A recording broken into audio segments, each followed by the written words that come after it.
We tried those policies, they didn't work, and we don't want to go back to them. But I think we will not see a way forward with this within the next 5 years, certainly, and maybe not within the next 10 years. But we still maintain our faith in entrepreneurship and the freedom of the marketplace. How do you convince the consumers to maintain their faith? People that will sustain the economy in the long run, how do you convince them that this is the course to maintain? And in the long run? Well, that is a very difficult question, and I'm not sure I know the answer to it. I think, we have very few choices.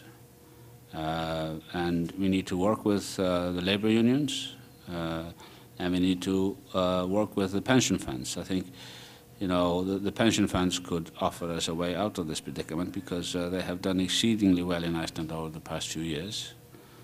And we also need to work with those people who shipped their profits out of the country. 80% of the activity of these commercial banks that collapsed in October, 80% of their activities were focused on Europe, in fact, taking place in Europe, outside the country.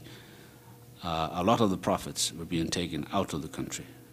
Very little of it was coming back. So we now need to get those people to work with us and reintroduce their capital and inject it into our economy. We know that there is still some money out there, but we don't know how much of it.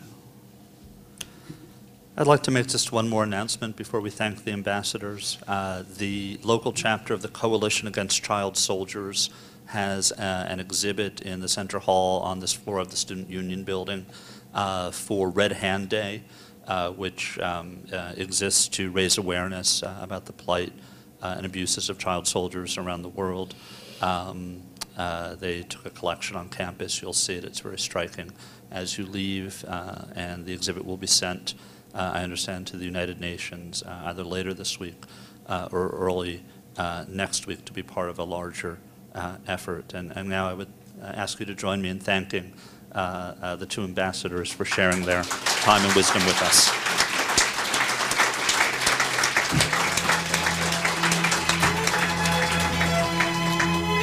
It's been a great pleasure and an honor.